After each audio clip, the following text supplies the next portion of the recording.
ससुराल बना कबूतर खाना। ये कहानी है कोमल की, जहाँ बेचारे कोमल की सुबह घर के कामों के साथ होती है। ऐसे ही एक दिन कोमल सुबह लेट होती है और जब वो अपने कमरे से बाहर निकलती है तो देखती है कि उसके कमरे के बाहर से ही घर में गंदगी शुरू है। ये क्या है? आज तो इन लोगों ने हद ही कर दी। मेरे दरवाजे पर ये जुराब किसके है और ये टाई? कोमल गंदी जुराब उठाकर बाथरूम की ओर जाती है और देखती है कि पूरे बाथरूम में गंदे कपड़े पड़े हुए हैं और बाथरूम के फर्श पर साबुन शैम्पू ऐसे ही पड़े हुए हैं। पता नहीं इस घर का क्या होगा। अगर एक दिन मैं इस घर की सफाई ना करूं तो ये घर कबूतर खाना बन जाता है। बेचारी कोमल मुंह धोकर सबसे पहले बाथरूम की सफाई करती है और खुद फ्रेश होकर बाहर निकलती है। कुछ देर बाद कोमल जब तैयार होकर किचन में जाती है तो किचन का हाल भी कुछ ऐसा ही था। पूरा किचन गंदा पड़ा था। फर्श पर सारी सब्जियां फैली हुई थी, यहाँ तक कि स्लैब पर नमक मसाले भी गिरे हुए थे और झूठे बर्तन सिंक में भरे पड़े थे। क्यों लेट हो गई आज मैं? आज मेरी आंख जरा से लेट क्या खुली? अगर सुबह जल्दी उठती तो इतना ज्यादा काम ना होता। रात को मैं सारे काम करके सोई थी और सुबह होते ही पूरा घर गंदा। रसोई की बुरी हालत देखकर कोमल की तबीयत जैसे खराब होने लगती है, पर तभी कोमल की नौकरानी कमला वहां आ जाती है। कमला को देखकर कोमल की जान में जान आती है और वो कमला से कहती है, अच्छा हुआ कमला जी तू आज जल्दी आ गई। देख रही है घर की हालत, जल्दी से मेरा काम करवाने में हाथ बटाना। छोटी मेम साहब, मैं और भी घर में काम करती है, पर इतनी बुरी हालत किसी की भी घर की नहीं होती। मेरे को तो समझ में नहीं आ रहा है कि मेरे जाने के बाद आप इस घर को कैसे संभालती है। क्या करूं कमला, अब तो आदत हो गई है। अच्छा चल जल्दी से काम पर लग जा। अब कोमल और कमला घर के काम करने लगती है। काम करते करते 1 बज जाता है और कोमल को पता भी नहीं चलता। तभी कमला की नजर घड़ी पर पड़ती है और वो कोमल से कहती है, छोटी मेम साहब 1 बज गया, आज तो मैं लेट हो गई, कहीं मेरा पगार ना कट जाए। आप सफाई कर लीजिए, मैं चलती है। अच्छा ठीक है, तुम जाओ, बाकी के काम मैं कर लूंगी। वैसे भी अब ज्यादा काम नहीं बचा है। कमला और भी जगह काम करती थी, इसलिए 1 बजते ही कमला वहां से चली जाती है और बेचारी कोमल घर के काम करके सबसे आखिर में खाना खाती है और खाना खाकर फिर से बर्तन साफ करके रख देती है और बाद में आराम करने के लिए अपने कमरे में चली जाती है। 1 घंटे के बाद जब कोमल अपने कमरे से बाहर आती है तो देखती है कि उसका देवर अपने जूते सोफे पर रखकर आराम से फोन चला रहा है, तो वहीं दूसरी ओर उसकी सास ने भी चाय बनाकर किचन गंदा कर दिया और फिर आराम से बैठकर चाय पीते हुए टीवी देख रही है। ये सब क्या है देवर जी? आप जानते भी है मेरा पूरा दिन घर की सफाई में निकल जाता है। अगर मैं एक दिन घर की सफाई ना करूँ ना तो ये घर कबूतर खाना बन जाएगा।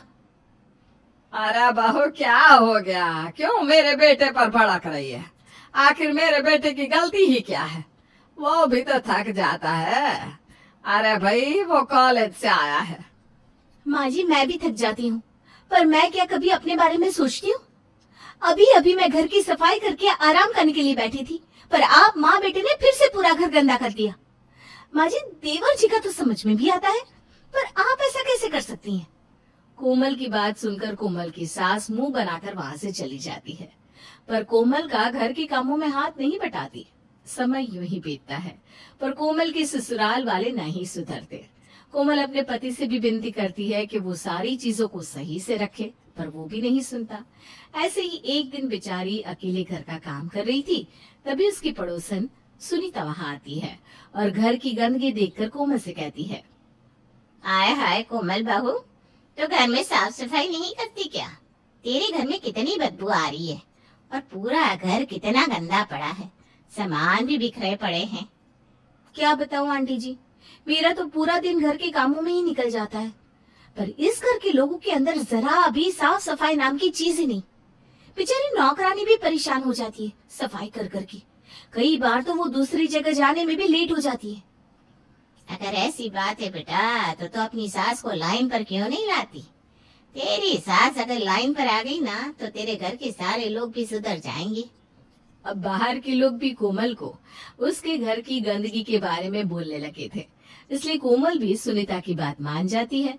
और जब कमला साफ सफाई करने के लिए आती है तो कोमल कमला से कहती है, कमला, कोई जरूरत नहीं है इस घर की साफ सफाई करने की। इस घर के लोग जब तक सुधर नहीं जाते तब तक ये लोग खुद अपनी साफ सफाई करेंगे। अब मैं भी देखती हूँ कब तक ये घर कबूतर खाना बना रहता है।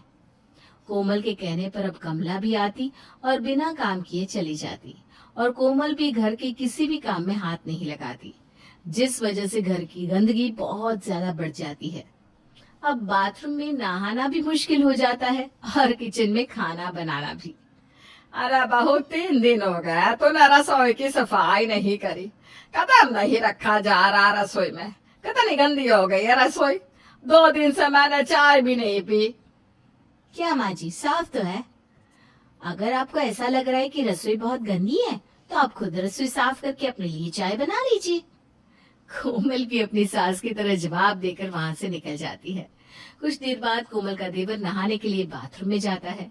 क्योंकि साबुन फर्श पर पड़ा था तो उसका पैर फिसल जाता है और वो बाथरूम में गिर जाता है और गुस्से में चिल्लाते हुए अपनी भाभी से कहता है, भाभी, मैंने बाथरूम में साबुन जहाँ छोड़ा था अब तक साबुन वही है।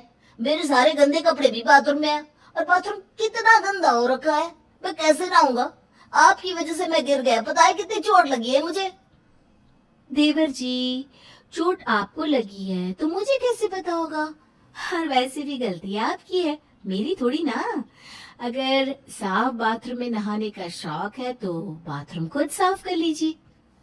कोमल अपने ससुराल वालों को उन्हीं की तरह जवाब देती है और घर की कोई साफ सफाई भी नहीं करती, जिस वजह से घर में बैठना मुश्किल हो जाता है।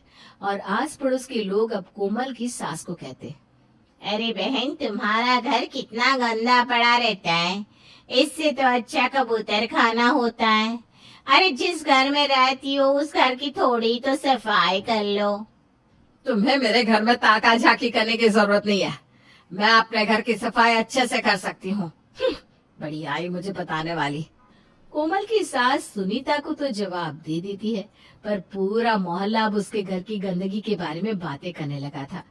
बेचारी कोमल की सास किस किस का मुंह बंद करती, इसलिए ना चाहते हुए भी वो अपने बेटों के साथ घर की सफाई में लग जाती है।